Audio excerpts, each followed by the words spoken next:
If you're dying to doodle but you don't know where to start, this video is your prescription to rebuild your creative confidence.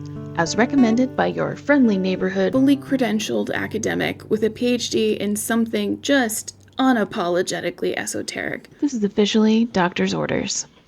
So you finally got up the gumption to try doodling. You sit down, you get comfy, and that's where the executive dysfunction sets in. The hardest part of a doodle is the time between the blank page and the first stroke of your pen. And if that's where you're stuck, this video is for you. Welcome back to another 5 endlessly flexible ways to start your doodle. Be sure to stay for the end because while number 5 is by far the most challenging, it is also incredibly satisfying. These tricks will open you up to a whole world of unexpectedly delightful drawings that require virtually no planning, especially if you have these 5 building blocks under your belt.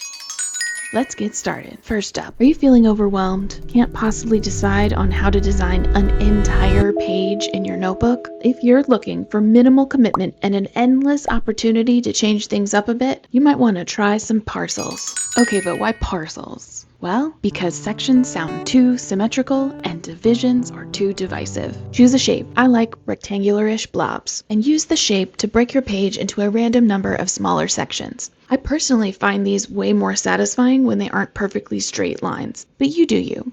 Then, if any of those segments are still overwhelmingly large, feel free to break things up further.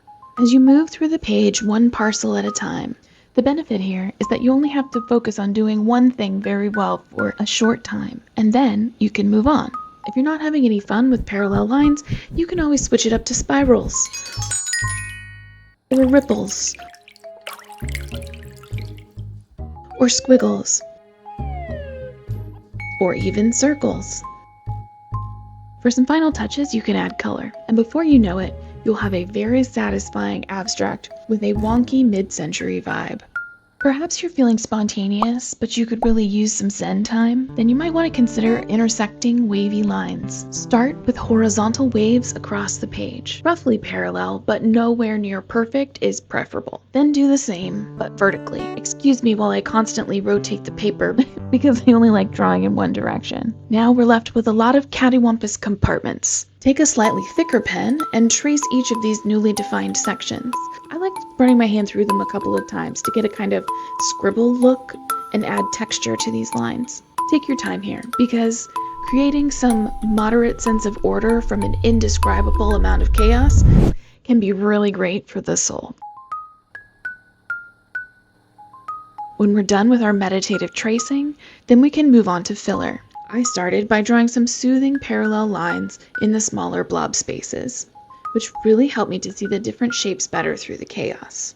Bonus points for the most different ways you can come up with to add further texture or interest to the page. And by the way, drop a flower emoji in the comments if you want me to make a video specifically about options for filler in your doodles. And voila! Bold, beautiful, and perfect for the front of a DIY greeting card. Alright, let's really talk about color. If you're feeling dreamy, why not go all out and relax with an abstract sunset? The key here is not to use any kind of reference picture. We don't want to stress ourselves into thinking we have to make this look realistic. We're looking to make a representation of our current emotional state, or maybe just an aspirational representation of our emotional state. Let's not reach too far. Start with a sun and with defining your sky and light. Then why not be at the ocean? Let's add some water. Your colors can be realistic, or you can lean into whatever brings you joy at this stage. I was really feeling calm pastels when I made this one, and while I had hoped that the results would be some kind of starry night magic style in the chaos, alcohol markers are really not the best tool for that look, although I will keep trying. It really takes way too much ink to cover all of this white space in those light colors, and it'll really suck your pens dry if you're not careful. But this was also super quick and easy with the setup and cleanup, rather than using paints or something along those lines. So overall, this was worth it in the end. If the colors aren't as satisfying as you'd hoped, use your colorful water and skyline as a background to your doodle, and add some abstract dimension, some shapes for further texture, and maybe even some clouds on top of everything.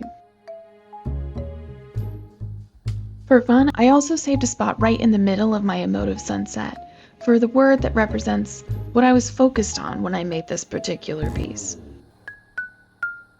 Speaking of color, any chance you just got a new set of art supplies and you have no idea how to use them or what they're going to look like? Hoping to find a project that will emulate your excitement and scream with bright energy while simultaneously test driving your new supplies? How about let's scribble out some radiant colors?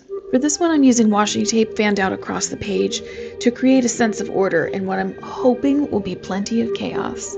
You're totally welcome to create a color story here, or you can do like I did and completely forget what the plan was halfway through and end up with a very irregular pattern. Whatever happens, just embrace it, because experimentation is full of joy, and smearing color is unbelievably satisfying. I then went for a little bit of a mixed media top coat, if you will, and added some iridescent paint and spots for a Lisa Frank vibe. But then I maybe went a little too far with the stripes. But whatever, I like this anyway. There's something special about it.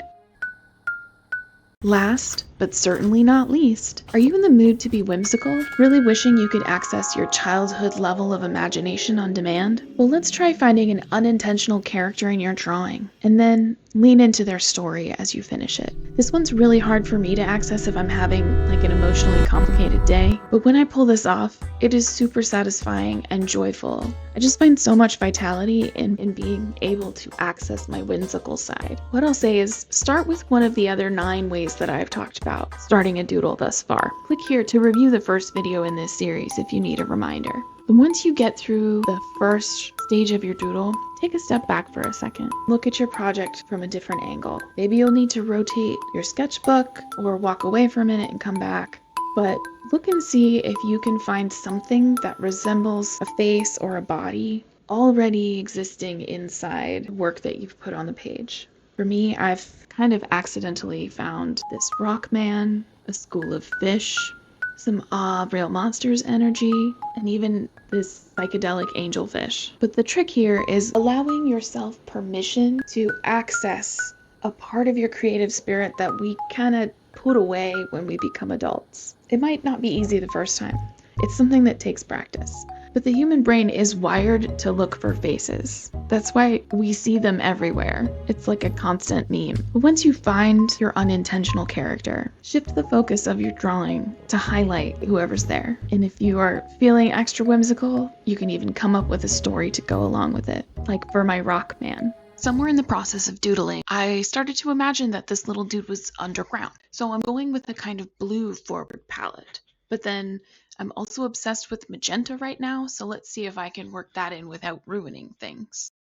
This little rock man was a total accident. I just saw a funny chunky boy in the circles that I'd already drawn after randomly dividing the page with straight lines. But now I'm invested, and I feel like there's some kind of logic or story here. I feel like above ground starts at the top line of the page, and everything below that is underground. And I'm going to try to keep my pinks mostly above that midline on the page. Kind of like, I don't know, that's how far below ground warmth can get, maybe. The circles filled with lines are rocks in my mind. I don't think I'll color those. And all these squiggle bits are like warmth or energy flow or light or something. And my chunky rock man, he came out a little wonky with the colors, but maybe in this scenario, he's in the process of recharging, and he's gradually shifting to a warmer color as he gets his strength back or something. Have I gone off the rails? Maybe. I don't know. You tell me. Also, what should I call this chonky rock man? He needs a name. Now, as a little bonus, and because this one requires a little bit more creative practice, I'm going to speed run through some of the other times that I've found unexpected characters in my doodles. Which way's up? Start with a squiggle and finish with millennial rave ghosts. Then we got that squiggle, some nice circles. They don't have to be perfect. Imperfections make things interesting. And at this point, I had no idea what I was doing. But I went for some bright color and started making mistakes. If there's one thing I've learned in my life, it's that once is a mistake, twice is intentional, and 3 times is a theme. Let's see what we get out of 4. Give them eyes. Now you start to see where we're going with this. We have some abstract figures, add some chaos, and a little lighting, and you've got 4 millennial rave ghosts. Remember, you have every right to make ugly art. I make divergent doodles. That means I don't exactly have a plan when I draw. Today I felt like wavy lines was a good place to start, so I went with that. And then I added some straight ones to break things up a bit. And then I had a vision. Can you see it too? Dang it! I messed up the pattern. You know what the best part of divergent doodling is? There are no rules and no mistakes. But that doesn't mean I can't abandon something that didn't go the way I wanted. It just makes it a practice round. And sometimes it takes more than one try to achieve my vision. But I also don't have to start all over from the beginning if I don't like something I tried. I can just cover up whatever I don't like and move on. And then I can get creative with how I obscure any irregularities. Like with a bit of chaotic coloring that slowly develops a logic as I go along. Starting with a primary hue, adding a secondary color, and then a little bit of a third accent tone. And repeat that across and down the page. Then it's just filling in some finishing touches, a few details, some accents, and we find ourselves with a whole new set of friends. What would you have done? Grab the quilting ruler you've never used to quilt off the floor and make some lines wherever. Discover that the ruler is shorter than your paper and lean into that creative limitation. Once the paper has far too many sharp angles, figure a way to add some soft curves, like plopping some blobs here and there. Look for where inaccurate lines bug the crap out of you and go over those spots again and again until the lines are suitably plump. We're in a hurry, so don't think, just grab the markers that are already on your desk and get to coloring. I'm gonna aim for placement that is even, but not symmetrical. Uh-oh. Now when I look at it, it's way too coordinated.